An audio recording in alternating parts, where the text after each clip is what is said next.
Bonsoir à tous. La façon de faire sa bande a radicalement changé avec la sortie des tomes de faction, et aujourd'hui on va voir comment faire sa bande de démons de Slaanesh en 2021. Pour commencer, leur point fort. C'est la bande qui dispose du plus d'aptitude pour contrôler la bande adverse, ils sont rapides et leurs niveaux leader sont particulièrement intéressants.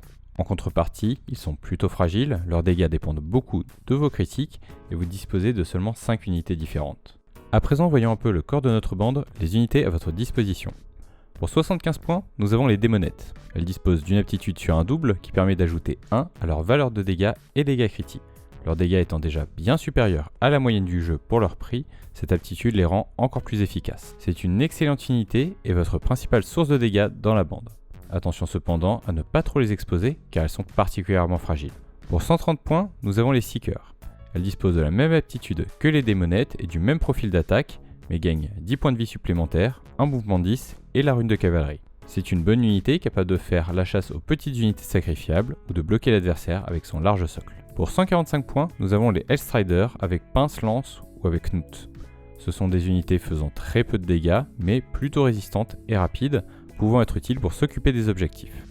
La version avec pince lance gagne l'aptitude de charge de cavalerie qui permet d'infliger des dégâts en arrivant au corps à corps, et qui en fait à mon avis le choix le plus intéressant des deux. Finalement, pour 150 points, nous avons le Fiend. Il est rapide, résistant, c'est un excellent choix pour s'occuper des objectifs. De plus, il dispose d'une aptitude sur un double qui permet sur un de plus d'empêcher une figurine ennemie de faire une action de mouvement ou de désengagement jusqu'à la fin du tour, ce qui vous apporte beaucoup de contrôle et de survie. Il dispose également d'une aptitude sur un quad qui permet d'augmenter la valeur des dégâts critiques et donne une chance d'empêcher la figurine attaquée de pouvoir faire une action de mouvement ou de désengagement. C'est à mon avis une aptitude trop circonstancielle et trop chérendée pour être vraiment intéressante. Encore plus qu'avant, les leaders vont déterminer la façon dont on réfléchit notre bande. Les leaders ont une aptitude sur un triple qui permet d'augmenter de 1 la force des attaques au corps à corps de vos unités à 6 pouces. Votre bande étant basée sur le critique, cette aptitude n'a que peu d'intérêt. Dans les leaders classiques, nous avons le Vice Leader, l'Allureur, le Blitzringer, le X-Seeker et le Hellriver, qui sont des versions leaders de leurs unités respectives. Dans les leaders disposant d'habilités uniques, nous avons le Contorted Epitome, qui dispose d'une aptitude sur un triple qui permet d'empêcher une unité ennemie à 9 pouces d'être activée pour ce tour. Cette aptitude est incroyablement puissante, particulièrement contre les bandes orientées élites. Contre ces derniers, n'hésitez pas à utiliser l'action Attendre afin de pouvoir utiliser cette aptitude 2 fois, neutralisant ainsi presque la moitié de leur bande. Il dispose en plus d'une attaque à distance plutôt correcte, lui permettant de limiter ses mouvements. Nous avons également l'Infernal Enrapturess. Il dispose d'une aptitude sur un double qui permet de réduire de 1 la caractéristique d'attaque des figurines ennemies à 6 pouces. Nous sommes là aussi sur une aptitude très puissante, particulièrement contre les bandes nombreuses. Attention cependant, c'est un leader fragile avec seulement 22 points de vie. Il faudra donc bien le protéger si vous voulez profiter de cette aptitude. Son attaque à distance est excellente, alors n'hésitez pas à le placer sur les toits pour lui offrir un peu de survie. Au final, qu'est-ce qui a changé pour les démons de Slaanesh ? Ils ont accès à 2 nouveaux leaders, mais ces derniers changent radicalement la façon de jouer votre bande. Comme allié intéressant, nous avons le Bloodsekrator. Il dispose d'une aptitude sur un quad qui permet d'ajouter 1 à la caractéristique d'attaque de toutes les figurines amies à 16 pouces, ce qui peut rendre vos démonettes encore plus redoutables. Autre allié intéressant, le Groid Myrmidon, qui apporte la résistance et les dégâts bruts qui font défaut à votre bande. Au final, est-ce que les démons de Slaanesh est une bande pour vous ? C'est une bande qui est difficile à jouer, mais qui n'en demeure pas moins très plaisante.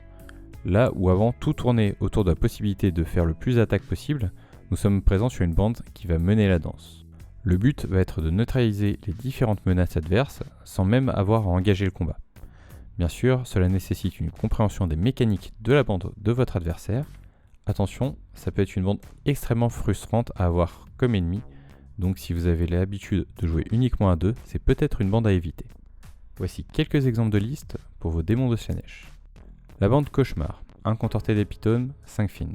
Nous sommes ici sur une bande rapide et résistante qui peut se concentrer sur ses objectifs, le leader étant là pour neutraliser au maximum l'aptitude du leader adverse. La bande Orgie Sanglant, un Vice Leader, un Bloodsekrator et 8 démonettes. C'est une bande beaucoup plus rentre-dedans, le but va être de vous débarrasser d'un maximum d'unités adverses avec vos démonettes en nettoyant l'adversaire sous le nombre d'attaques. La bande Old School, un Blitzbringer, 5 démonettes, 2 Seekers of Slaanesh et un Hellstrider avec pincelant. C'est une bande encore très efficace et plus simple à jouer. Le leader et les démonettes s'occupent des dégâts pendant que les Seekers et les Hellstriders s'occupent des objectifs. La bande Tournoi, un Contorted Epitome, un Infernal Enrapturess, un Fiend 1 Seeker of Slaanesh et 4 démonettes. C'est une bande difficile à jouer, vous êtes fragile et faites assez peu de dégâts. Cependant, vous avez assez de contrôle pour faire face à toutes les situations. Et si vous arrivez à bien comprendre les synergies adverses, vous serez en mesure de les neutraliser totalement. Et merci à tous de m'avoir suivi pour ce nouvel épisode de Faire sa bande en 2021. Merci tout particulièrement à mes tipeurs, et comme d'habitude, je compte sur vous pour me dire quelle bande vous souhaiteriez voir ensuite. Tout sweet.